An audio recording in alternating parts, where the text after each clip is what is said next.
Already ये question देखते हैं। 14 block of mass 10 kg is moving with the speed 3 metre per second collide with the spring connected to another block of mass 5 kg initially at rest. Find the compression in the spring when both moves with the same speed. Spring massless लेना है, light spring अपने course में ही है, नीचे smooth surface है, तो there is no loss of energy at all. तो इसमें काइनेटिक एनर्जी भी कंजर्व रहेगी, मोमेंटम भी कंजर्व रहेगा। जब मैक्सिमम कॉम्प्रेशन है उस समय दोनों स्प्रिंग दोनों ब्लॉक जो है एक साथ स्पीड से मूव करेंगे। Let that speed is v2। तो मोमेंटम कंजर्वेशन से P1 is equal P initial is equal to P2 momentum conserve करा रहे हैं। इनिशियल 10 kg वाला ब्लॉक 3 से मूव कर रहा है, दूसरा वाला रेस्ट पे था।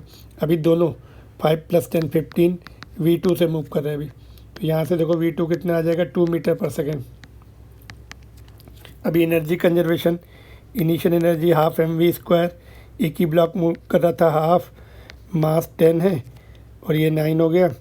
बाद में दोनों मूव कर रहे हैं, उनकी कितनी हो जाएगी, दोनों की एक की हो जाएगी 2 इंटू पहले का मास 10 है, कितनी स्पीड से 2, दोनों एक ही स्पीड से मूव कर रहे हैं, 2 इंटू 2 4 हो गया ये।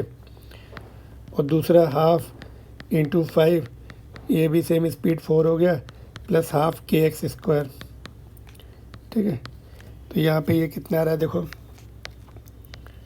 ये 45 आ गया इधर, और ये कितना आ रहा है देखिए 220 प्लस दिस वन इज 10 है ना, 2 बचा 10 is equal to half kx²।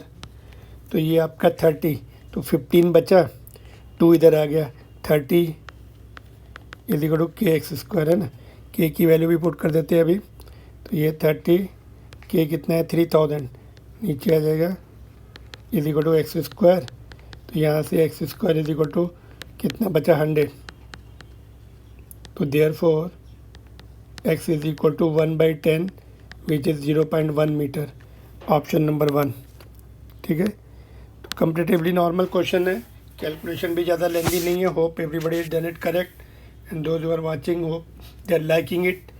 Yes, please subscribe and share to your friends and like that video also.